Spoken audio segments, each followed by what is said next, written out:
अभी सुन रहे हैं प्रभात खबर का संपादकीय प्रभात। दिन है गुरुवार, तारीख है 16 मार्च 2023।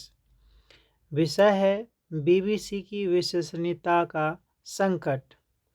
यह आलेख शिवकांत जी लिखे हैं, जो पूर्व संपादक बीबीसी हिंदी के हैं।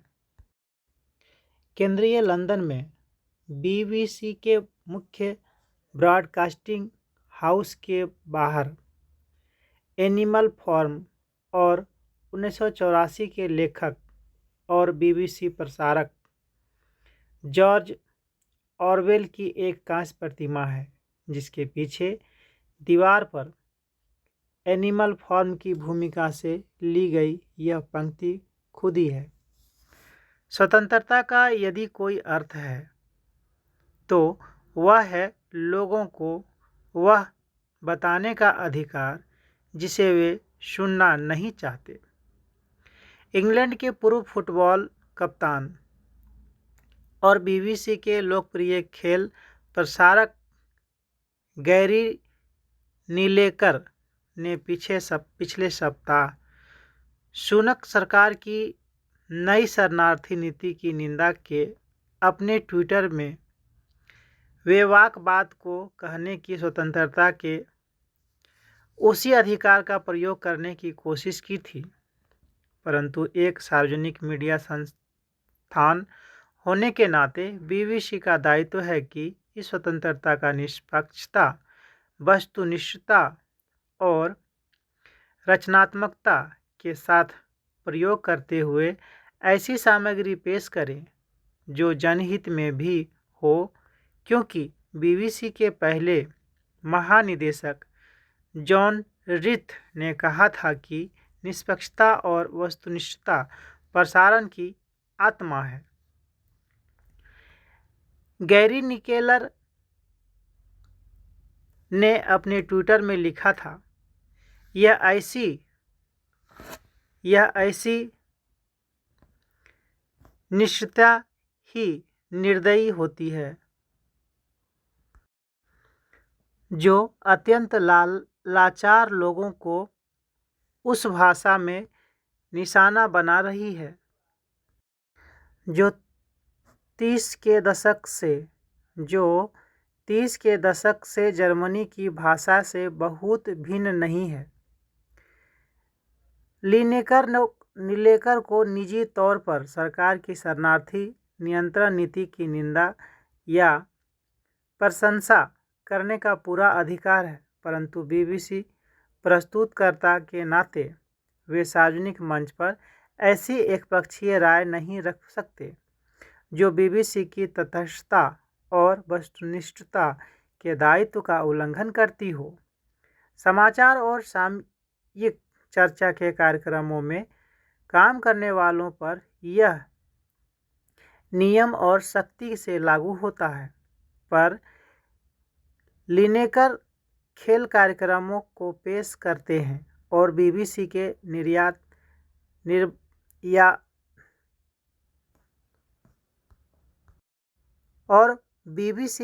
नियमित कर्मचारी नहीं हैं, बल्कि अनुबंध पर काम करते हैं। उन्होंने टिप्पणी भी अपने ट्विटर के मंच पर की है, बीबीसी के किसी मंच पर नहीं। फिर भी जब उनके ट्विटर पर सत्ताधारी कंजर्वेटिव पार्टी के कई सांसदों समेत गृह मंत्री सुवेला ब्रेरमैन ने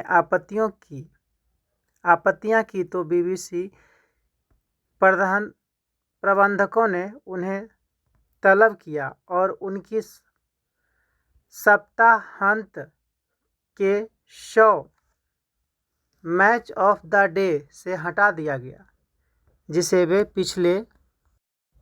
पिछले 24 वर्षों से पेश करते आ रहे हैं। इस पर विपक्षी लेबर नेताओं ने शोर मचाया और बीबीसी पर सरकार के दबाव में काम करने के आरोप लगे। उस शो में भाग लेने वाले खेल प्रस्तुतकर्ताओं, संवाददाताओं और विशेषज्ञों ने भी लिनेकर के समर्थन में बहिष्कार करने का फैसला लिया, जिसे एजेंसियों ने बीबीसी के बगावत की संज्ञा दे डाली। शनिवार का शो आधा अधूरा दिखाना पड़ा, जिससे दर्शक बेहद नाराज हुए। ट्विटर पर गैरी निकेलर के चहेतों की संख्या 88 लाख है। उनकी छवि ऐसे सलील खिलाड़ी की रही है जिसे उसके 16 साल लंबे खेल जीवन में एक बार भी पीला या लाल कार्ड नहीं दिखाया गया। शायद यही कारण है कि इस विवाद को सुलझाने के लिए टीम डेवी को न केवल गैरी निकेलर को वापस बुलाना पड़ा है और दर्शकों से माफ़ी मांगनी पड़ी है, बल्कि एक समीक्षा समिति बिठानी पड़ी है जो सोशल मीडिया पर निजी राय प्रकट करने के लिए नए दिशा निर्देश तैयार करेंगी। संभावना है कि समाचार और सामयिक चर्चा से इतर विषयों पर और अनुबंध पर काम करने वालों के लिए नियमों को फिर से ढीला कर दिया जाए, क्योंकि बीबीसी के सामने तटस्थता का असली संकट बीबीसी के चेयरमैन रिचर्ड शॉप को लेकर है। चेयरमैन का काम बीबीसी के काम पर नज़र रखने के साथ साथ उसे सरकारी दबाव और हस्तक्षेप से बचाना है, लेकिन अभी वे अपने ही अस्तित्व की लड़ाई लड़ रहे हैं। बीबीसी चेयरमैन की नियुक्ति सरकार की सिफारिश पर ब्रितानी राजा द्वारा की जाती है। रिचर्ड शॉप प्रतिष्ठित व्यावसायिक बैंक गोल्डमैन सैक्स के बैंकर और प्रधानमंत्री ऋषि सुनक के बॉस रहे हैं। उन्होंने अपने एक बैंकर मित्र से पूर्व प्रधानमंत्री बोरिस जॉनसन के लिए 8 लाख पाउंड के कर्ज की गारंटी दिलवाई थी। आरोप है कि उन्होंने यह बात उस समिति को नहीं बताई जो चेयरमैन पद के लिए उनके आवेदन पर विचार कर रही थी। वे कंजर्वेटिव पार्टी को चंदा भी देते रहे हैं, जिससे एहसान के बदले पद लेने का संदेह पैदा होता है। इसलिए विपक्ष उनका इस्तीफा मांग रहा है। बीबीसी महानिदेशक टीम डेवी के सामने अभी दो बड़ी चुनौतियां हैं। पहली, यह सुनिश्चित करना कि लिनेकर जैसे प्रभावशाली लोगों के लिए बनाए जाने वाले नियम न्यायसंगत हों और भेदभाव के बिना लागू हों। यदि आप लिनेकर पर कार्रवाई करेंगे पर अप्रेंटिस के प्रस्तुतकर्ता एलन सुगर पर लेबर पार्टी के पूर्व नेता जेरेमी कॉर्बिन के खिलाफ बोलने के बावजूद कुछ नहीं करेंगे, तो सवाल उठेंगे। दूसरी, यह सुनिश्चित करना है कि राजनीतिक दबाव के सामने न झुकने की नीति समान रूप से लागू हो। यदि आप भारत के प्रधानमंत्री की आलोचना करने वाली डॉक्यूमेंट्री को दबाव की परवाह न करते हुए दिखाएंगे, परंतु डेविड एटेनबरा द्वारा ब्रिटेन के पर्यावरणीय विनाश पर बनाई डॉक्यूमेंट्री को देश के दक्षिणपंथियों के भय से चैनल पर दिखाकर iPlayer पर दिखाएंगे तो भी सवाल उठेंगे। कंजर्वेटिव पार्टी बीबीसी पर वामपंथी झुकाव का आरोप लगाती रही है और लेबर पार्टी दक्षिणपंथी झुकाव का। बीबीसी का सबसे गंभीर टकराव 2003 में प्रधानमंत्री टोनी ब्लेयर की लेबर सरकार के साथ इराकी रासायनिक हथियारों की क्षमता की रिपोर्ट को लेकर हुआ था, जिस कारण एंड्रयू गिलिगन के साथ साथ बीबीसी चेयरमैन डेविड डेविस और महानिदेशक ग्रेग डाइक को भी इस्तीफा देना पड़ा था। दूसरा ऐसा टकराव 80 के दशक में मार्गरेट थैचर की कंजर्वेटिव सरकार के साथ फॉकलैंड युद्ध और उत्तरी आयरलैंड में चल रही हिंसा को लेकर हुआ था। इसके बाद 1983 में चुनाव से पहले बीबीसी ने अपने साप्ताहिक स्तंभ पैनोरामा में थैचर पर एक डॉक्यूमेंट्री दिखाई थी, जिसके शीर्षक मैगजीन मिलिटेंट टेंडेंसीज ने खलबली मचा दी थी। बीबीसी की तटस्थता को लेकर जितने सवाल ब्रिटेन में उठते रहे हैं, उतने ही विदेशों में भी उठे हैं। दक्षिण एशिया में भारत और पाकिस्तान की सरकारों को उसकी तटस्थता पर संदेह रहा है, परंतु बीबीसी को मालूम है कि कई बार शिकायतें इसलिए भी होती हैं क्योंकि सब पक्षों को कुछ अपेक्षाएं होती हैं। यही उसकी असली शक्ति भी है। इसलिए यदि उसे अपना अस्तित्व बनाए रखना है तो जॉन रीथ की बातें याद रखते हुए सबसे पहले अपनी निष्पक्षता और वस्तुनिष्ठता को बचाना होगा। अगला विषय है वायु प्रदूषण की चुनौती। अगला विषय क्या है? वायु प्रदूषण की चुनौती बेहद चिंताजनक है। दुनिया के सबसे अधिक प्रदूषित 50 शहरों में 39 भारत में हैं।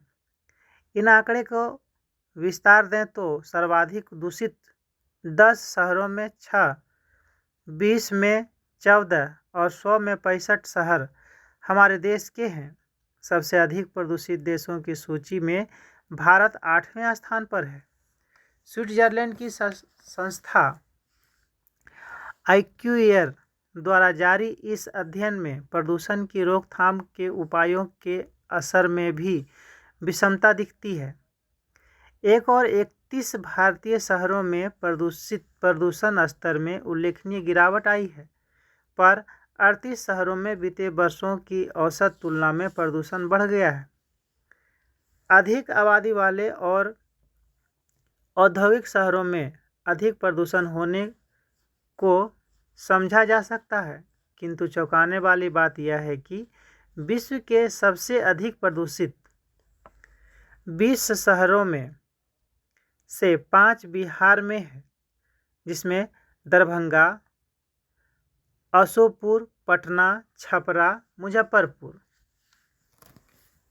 बार बार चर्चा में आने तथा उपायों के दावों के बावजूद देश की राजधानी दिल्ली भी अत्यधिक प्रदूषित बनी हुई है।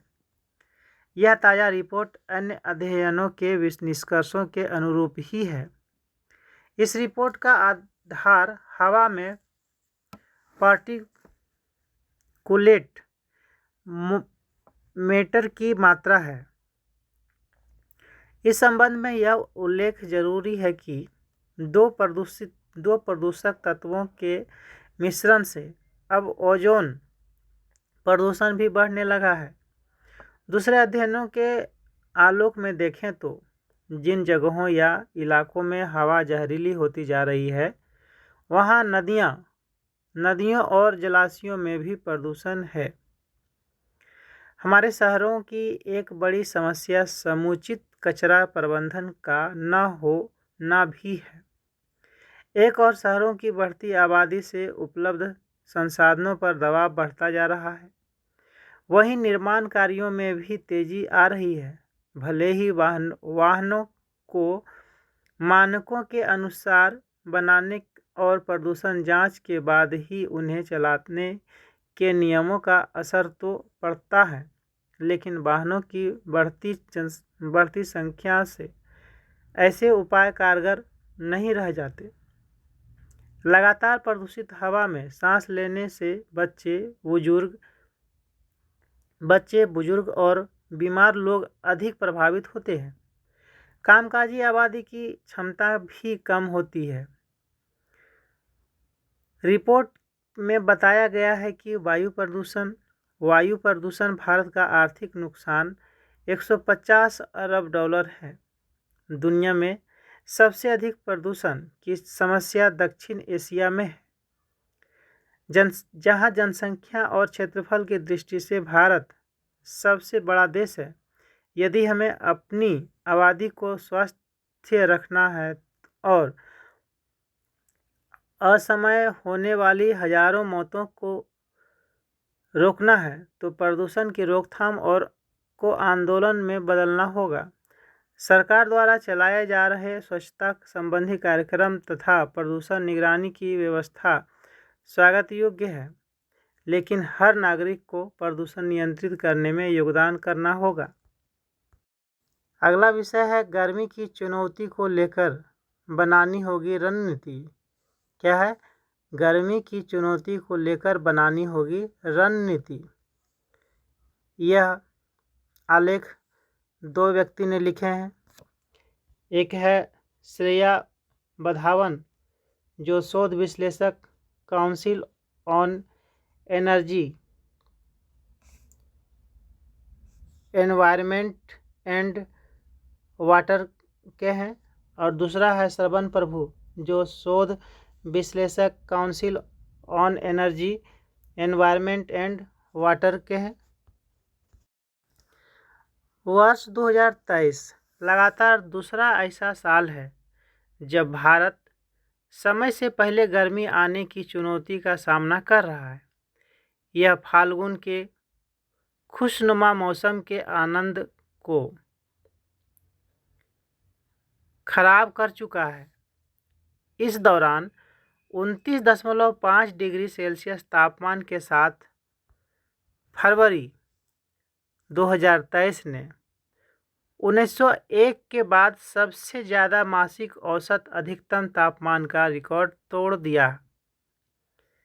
अप्रैल और जून के बीच लू चलना आम बात है, लेकिन मौसम की अस्थिरता के कारण भारत में समय से पहले लू चलने लगी है। Council on energy, environment and water यानी CEEW के एक अध्ययन के अनुसार भारत के 45% से ज़्यादा जिलों के भूपरिदृश्य के पैटर्न बदल गए हैं, जिससे वे जलवायु परिवर्तन के लिए अत्यधिक संवेदनशील यानी सबसे पहले प्रभावित होने वाले क्षेत्र बन गए हैं। भूमि उपाय में सस्टेनेबिलिटी का ध्यान न रखने वाली पद्धतियों ने खास तौर पर शहरों में लू की आक्रामकता को बढ़ा दिया है। भारतीय मौसम विभाग के अनुसार पिछले 50 वर्षों में भीषण लू के कारण 17,000 से ज़्यादा लोगों की मौत हुई है। वर्ष 2022 में भी समय से पहले और ज़्यादा लंबे समय तक लू चली थी, जिससे पंजाब, हरियाणा और उत्तर प्रदेश में विभिन्न फसलों की पैदावार 10 से 35% तक गिरने का आकलन है। अत्यधिक गर्मी से बिजली और पानी की अप्रत्याशित मांग पैदा होती है। भारत में लू का सामना करने की क्षमता पैदा करने के लिए सरकार ने हीट एक्शन प्लान यानी HAP समेत कई प्रयास किए हैं। ये कदम समय पूर्व चेतावनी की योजना बनाने व लागू करने, जागरूकता विस्तार व समुदायों तक पहुंचने की रणनीतियां बनाने और सरकारी विभागों में भूमिका व जिम्मेदारी निर्धारित करने की प्रणाली बनाने की रूपरेखा पेश करते हैं। इनमें कूलिंग सेंटर बनाने, ORS वितरण और पेयजल सुविधा बढ़ाने जैसे उपाय भी शामिल हैं। भारत में विशेष रूप से बुजुर्गों, बच्चों और बाहर काम करने वाले श्रमिकों के लिए लू एक प्रमुख चुनौती बनी हुई है। चूँकि इस साल अल नीनो के सक्रिय होने का पूर्वानुमान है, जो सूखे और गर्म मौसम से जुड़ी होती है। अल नीनो क्या होती है?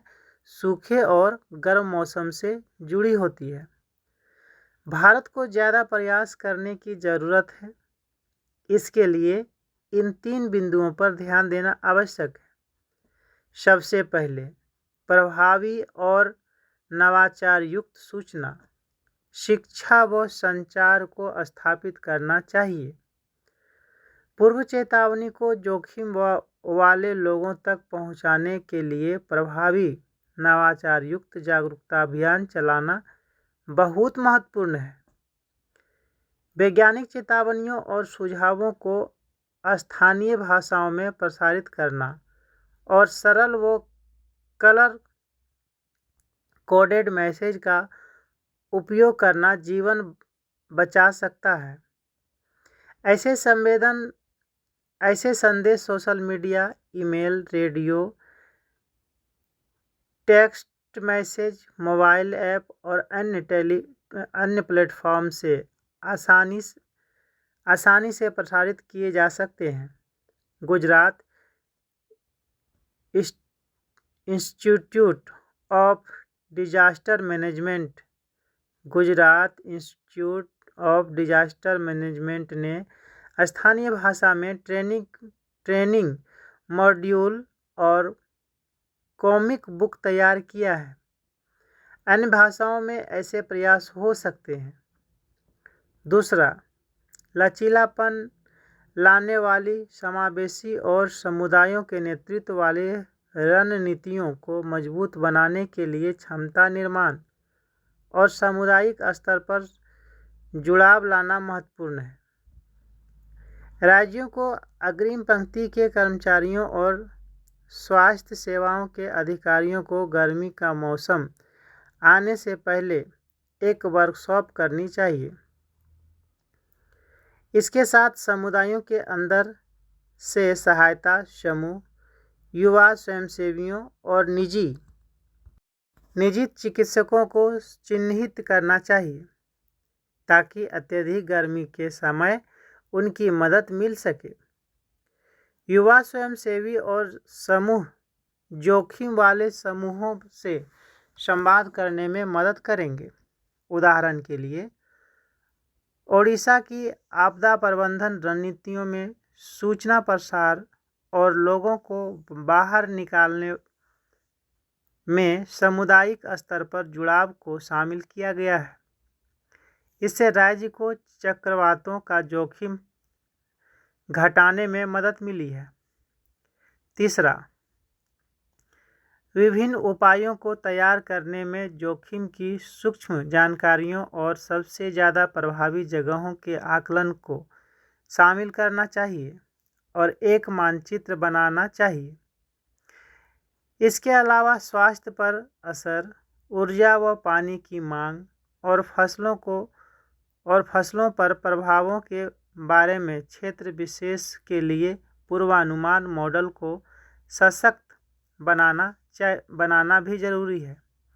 यह किसानों और अन्य निर्णयकर्ताओं को समय से अपनी योजनाएं बनाने में मदद करेगा। बदलती जलवायु और बढ़ते तापमान के साथ निकट भविष्य में अत्यधिक गर्मी बहुत आम और घातक हो सकती है। भारत को गर्मी से बचाव के लिए लघु, मध्यम और दीर्घकालिक उपायों पर ध्यान देना चाहिए। कम अवधि के उपायों में प्रभावी जनसंपर्क और क्षमता निर्माण को शामिल करना चाहिए। मध्यम और दीर्घकालिक रणनीतियों में जोखिम मानचित्रण और गर्मी को सहने लायक बुनियादी ढांचा बनाने पर ध्यान देना चाहिए। G20 के तहत डिजास्टर रिस्क रिडक्शन ग्रुप के सदस्य के रूप में भारत जोखिम में कमी, सामुदायिक जुड़ाव और क्षेत्रीय स्तर पर जोड़ना, निर्माण पर केंद्रित गर्मी के प्रति लचीलापन लाने की रणनीतियां बनाकर दूसरे देशों को राह दिखा सकता है। अगला विषय है देश दुनिया से परमाणु पनडुब्बी समझौते का दक्षिण प्रशांत क्षेत्र पर प्रभाव। क्या है विषय? परमाणु पनडुब्बी समझौते का दक्षिण प्रशांत क्षेत्र पर प्रभाव। अमेरिका, ब्रिटेन और ऑस्ट्रेलिया के नेताओं ने सोमवार को सैन डिएगो, कैलिफोर्निया के नौसैनिक अड्डे में ओकस परमाणु पनडुब्बी योजनाओं के अनावरण का बड़े धूमधाम से जश्न मनाया। इस समझौते के तहत ऑस्ट्रेलिया अगले कुछ वर्षों में अमेरिका की परमाणु संचालित 5 पनडुब्बियां खरीदेगा। इसका अर्थ हुआ कि ऑस्ट्रेलिया अगले कुछ वर्षों में परमाणु पनडुब्बी रखने वाला विश्व का 7वां देश बन जाएगा। इससे हिंद महासागर और प्रशांत क्षेत्र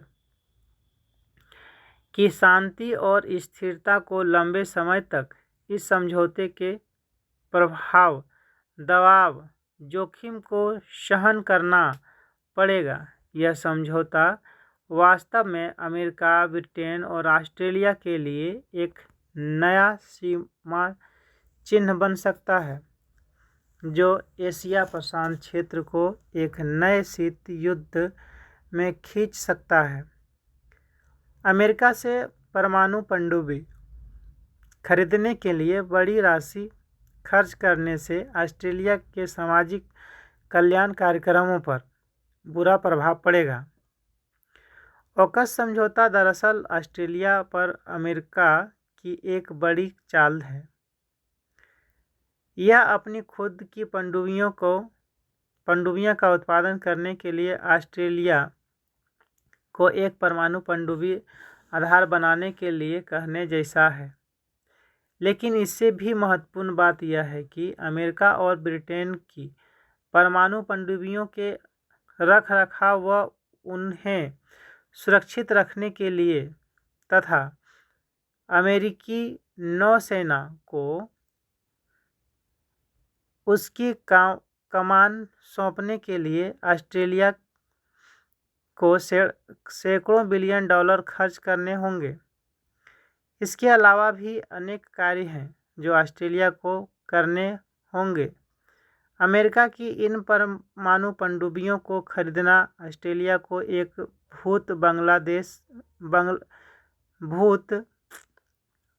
बंगला में बदल देगा। इस पूरे क्षेत्र के संकट को बढ़ाएगा और दक्षिण प्रशांत क्षेत्र को परमाणु मुक्त क्षेत्र बनाने के लिए दक्षिण प्रशांत देशों के वर्षों के प्रयासों पर गंभीर प्रभाव डालेगा। अगला विषय है बंगाल में पोस्तादाना की खेती। यह लिख रहे हैं अरुण कुमार सिंह, जो कोलकाता से हैं। बंगाल की बड़ी जनसंख्या पोस्तादाना का अलग अलग तरीके से इस्तेमाल करती है। इस राज्य में इसकी खपत भी खूब होती है। ऐसे में इसकी खपत और कीमत को देखते हुए बंगाल के मुख्यमंत्री ने केंद्र सरकार से राज्य में इसकी खेती करने की अनुमति मांगी है। मुख्यमंत्री का यह कदम सराहनीय है। इस कदम का सभी बंगालवासी पूरे मन से समर्थन करते हैं। साथ ही केंद्र सरकार से अनुरोध करते हैं कि वह मुख्यमंत्री की इस मांग पर गौर करें। अगला विषय है पेपर लीक की समस्या। यह लिख रहे हैं कल्पना कुमारी, जो कोडरमा के हैं। सरकारी नौकरी की ख्वाहिश में देश के करोड़ों युवा सालों तक लगातार मेहनत करते हैं, पर पेपर लीक उनकी इस मेहनत पर पानी फेर देता है। देश के लगभग हर राज्य के युवा इस समस्या से जूझ रहे हैं। यदि राजस्थान, यूपी, बिहार, मध्य प्रदेश की बात करें तो यहाँ 5 वर्ष के भीतर 18 बार पेपर लीक हो चुके हैं, जिससे करीब 1.25 करोड़ अभ्यर्थियों का भविष्य दांव पर लग चुका है। सरकार, प्रशासन और न्यायिक व्यवस्था को इस मामलों पर गंभीर होना होगा, तभी अभ्यर्थियों को उनकी मेहनत का लाभ मिल सकेगा और इस समस्या का समाधान हो सकेगा। अगला विषय है पर्यावरण अनुकूल इमारतें। क्या है विषय? पर्यावरण अनुकूल इमारतें। यह आलेख लिख रहे हैं सुधीर कुमार, जो टिप्पणीकार हैं। जलवायु परिवर्तन की विकराल होती समस्या को देखते हुए दुनिया भर में अब इमारतों को इको फ्रेंडली यानी पर्यावरण अनुकूल बनाने का चलन बढ़ रहा है। ऐसी इमारतें अपनी सुंदरता के साथ साथ विशिष्ट हरित संरचना के लिए भी आकर्षण का केंद्र होती है। हरित इमारतों का निर्माण पर्यावरण को नया जीवन दे सकता है। विश्व आर्थिक मंच के मुताबिक इमारतों की हरित बनाकर सालाना वैश्विक ग्रीन हाउस गैसों के 40% हिस्से के उत्सर्जन को रोका जा सकता है। बहरीन का वर्ल्ड ट्रेड सेंटर दुनिया की पहली गगनचुंबी इमारत है, जिसमें 225 किलोवाट के 2 पवन टरबाइन लगाए गए हैं। इस दोनों टरबाइन से इस टावर की 11 से 15% अक्षय ऊर्जा की आपूर्ति हो सकती है। शंघाई टावर को इस तरह डिजाइन किया गया है कि वर्षा जल संचयन, देश के समय सूरज की रोशनी और पवन टरबाइन जैसी हरित प्रौद्योगिकी के जरिए हर साल इस टावर के 3400 मीट्रिक टन कार्बन फुटप्रिंट कम करने में मदद मिलती है। अमेरिका का ब्लैक शैडो बिल्डिंग अपनी कुल ऊर्जा खपत का 50% हिस्सा बिल्डिंग में लगाई गई आधुनिक प्रौद्योगिकियों से प्राप्त करता है। सतत विकास में सहभागी बनती आधुनिक इमारतों का उल्लेखनीय उदाहरण नई दिल्ली स्थित भारतीय विशिष्ट पहचान प्राधिकरण का मुख्यालय भी है। कार्बन फुटप्रिंट को कम करने और जलवायु परिवर्तन का सामना करने के लिए यहाँ जल और ऊर्जा संरक्षण तथा अपशिष्ट प्रबंधन पर विशेष जोर दिया जाता है। इस इमारत के निर्माण में परंपरागत लाल ईंटों के स्थान पर फ्लाई ऐश ईंटों का उपयोग किया गया, जिससे दीवारों पर सन्निहित ऊर्जा को कम करने में मदद मिली। इमारत में आधुनिक तरीकों का इस्तेमाल कर पानी की बर्बादी को 40% तक कम किया गया है। यहाँ छत वर्षा जल के संपूर्ण संचयन के लिए भी ठोस और कारगर उपाय किए गए हैं। इस इमारत में पानी के पुनर्चक्रण पर भी विशेष जोर दिया जाता है। दैनिक खपत का 25 से 30% पानी इसी प्रक्रिया से प्राप्त किया जाता है। यहाँ ठोस अपशिष्ट प्रबंधन पर भी खासा जोर होता है। यहाँ सोलर पैनल भी लगाए गए हैं, जिससे अक्षय ऊर्जा की आपूर्ति होती है। बिजली की बर्बादी पर भी पूर्ण नियंत्रण स्थापित किया गया है।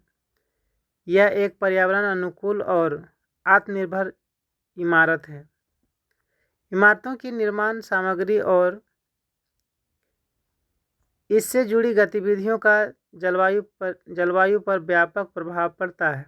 इमारतों में सन्निहित कार्बन मुख्य रूप से सीमेंट, बालू, स्टील, ईंट, एल्युमिनियम और कांच आदि से आता है। ऐसे में हरित इमारतों का निर्माण पर्यावरण संरक्षण की दिशा में एक नायाब कोशिश समझी जाएगी। अगला विषय है चरम चेतना की अवस्था। चरम चेतना की अवस्था। यदि केवल आराम की ही चाह की जाए तो क्या वास्तव में हमारे पास अस्थायी शांति होगी? जो आराम हम बाहरी दुनिया में पाते हैं वह हमारे भावनात्मक सुख और दुख की तरह अस्थायी है। जब हम शांति को उबाऊ के रूप में महसूस करने लगते हैं तो यह समाप्त हो जाती है। जब ऐसा होता है तो हम उत्साह के लिए अपनी पूर्व खोज पर एक बार फिर से निकल पड़ते हैं। अस्तित्व में हर चीज अपने विपरीत ध्रुव से संतुलित होती है। जहाँ कोई गुणवत्ता मौजूद होती है उसका पूरक विपरीत भी पाया जाता है। किसी सागर का समग्र स्तर इसकी सतह पर लहरों की ऊंचाई से नहीं बदलता है। जितनी अधिक ऊंची लहर होगी उतनी ही गहरी उसकी गर्त होगी। हमारी आवश्यकता चेतना इसी प्रकार हमारे भावनात्मक उतार चढ़ाव से अप्रभावित रहती है। आनंद और दर्द, सफलता और विफलता, तृप्ति और निराशा शांत सहज महसूस की जा सकने वाली सतहों पर लहरें हैं। द्वंद्व का कानून हमारे जीवन में भी मौजूद होता है। चूँकि हमारी भावनाएं अहंकार चेतना के दंड से जुड़ी होती है, इसलिए प्रत्येक आनंद जिनका हम भावनात्मक रूप से अनुभव करते हैं उसे हमारी भावनाओं में बराबर और विपरीत ध्रुव से संतुलित किया जाना चाहिए। एकमात्र अवस्था जिसमें खुशी और अन्य सकारात्मक भावनाएं विपरीत द्वारा संतुलित नहीं होती है वह केवल चरम चेतना की अवस्था है। वहाँ भावनाओं की लहरें शांत, सहज और अहसास में कम हो जाती हैं। खुशी, प्यार और शांति को जब महसूस किया जाता है तो वे निरपेक्षता के रूप में न सापेक्षता के रूप में शुद्ध चेतना के गुण हैं। शांति का एहसास अंतर्ज्ञान होता है। जब शांति का वह एहसास व्यथित होता है तो वह भावना बन जाती है। जब तक भावना की स्पष्टता हासिल न हो जाए वह व्यक्ति ध्यान लगाता है, हमेशा किसी दुविधा में पड़ा रहेगा। वास्तव में भक्ति के बिना सत्य के लिए गहरी तड़प के रूप में आपको प्रोत्साहन का एहसास नहीं होगा, भले ही आप गहराई से ध्यान लगाएं। इसी के साथ प्रभात खबर का संपादकीय समाप्त होता है।